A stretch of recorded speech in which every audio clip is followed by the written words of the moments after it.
Hello, everyone, and welcome to our channel of Azure Cloud Today, where we would be now looking at what is Entra ID and why Intune needs it. You have seen in our previous video on what Intune is, what it does, and have also taken a tour of the Microsoft Intune Admin Center by now. But most people often skip to understand on how does Intune actually know who your users are. For example, if Tom from sales department enrolls a device and Jerry from the finance department enrolls their device to Intune, how does Intune know exactly which policy to apply on Tom's device and which policy to apply on Jerry's device? To the answer to that question is Microsoft Entra ID, which was previously also known as Azure Active Directory. So, Entra ID is what connects everything together. So, if you do not understand Entra ID, everything that we do inside the Intune Admin Center, which is device enrollment, creating of compliance policy, configuration policy, conditional access, and so on, all will seem confusing. Hence, I have created this video so that we could build a solid foundation when it comes to Intune. Like in the previous video, where we took a small tour of the Intune Admin Center, we would also be taking a tour of the Entra Admin Center. If you haven't watched the previous video, then I would highly recommend you to check that out first. So, what exactly is Entra ID? I would say that Entra ID stores the identity of everything in the cloud. So, Entra ID stores three things: who you are, which is your username, email, department title, and so on. Proof that it's really you who you claim to be. This is where the authentication part comes into picture. The third one is to keep a record of what you're allowed to do. For example, you might be allowed access to one SharePoint site but not to the other. Authorization plays a crucial role over there. You can think of authentication as the lock to your front door. An authorization means you're allowed to enter a certain room.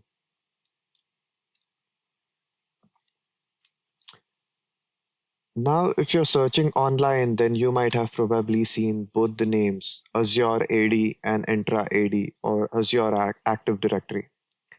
Let me clear this confusion for you once and for all. Azure Active Directory was the original name given for this service by Microsoft itself. However, later around 2023, Microsoft decided to change its name from Azure Active Directory to Entra ID. Please note, it's absolutely the same product with the same features. So just a name change. That's all. So whenever you see Azure AD or Azure Active Directory in Microsoft documentation or on old blogs or even certification questions sometimes, then they are talking about the same thing, which is Entra ID. Don't let the name confuse you. Now, why Intune needs Entra ID? Simply because Intune does not have its own database at all. Users, groups, licenses, application registration are all stored in Entra ID. Policies to be pushed, applications to be pushed on the device, and compliance policy to be set on the device are all configured and pushed via Intune to the devices. And in turn, then the device are enforced with the latest policy, settings are applied, and the device becomes compliant. Let me explain this to you with some real world examples so that it's easier to understand and we can clear the confusion once and for all. So, this first example, new employee onboarding. Let's say your company hires a new marketing manager named Julie. Here's what happens behind the scenes. IT creates Julie's user account in Entra ID. Her email, department, job title, and manager details are all stored there. IT adds Julie to an Entra ID group called maybe Marketing Department. IT then assigns Julie an Intune license. Now, Intune automatically sees Julie. She shows up in Intune because Intune reads from Entra ID. IT never had to manually add her to Intune. It just knows. When Julie enrolls her iPhone in Intune, Intune checks Entra ID. Who is this person? What groups are they a part of? Are they licensed or no?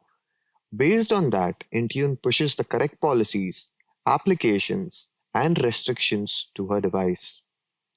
If Julie was never created in Entra ID, Intune would have no idea she existed. She couldn't enroll, she couldn't get managed applications, nothing would work. Let's look at the second example.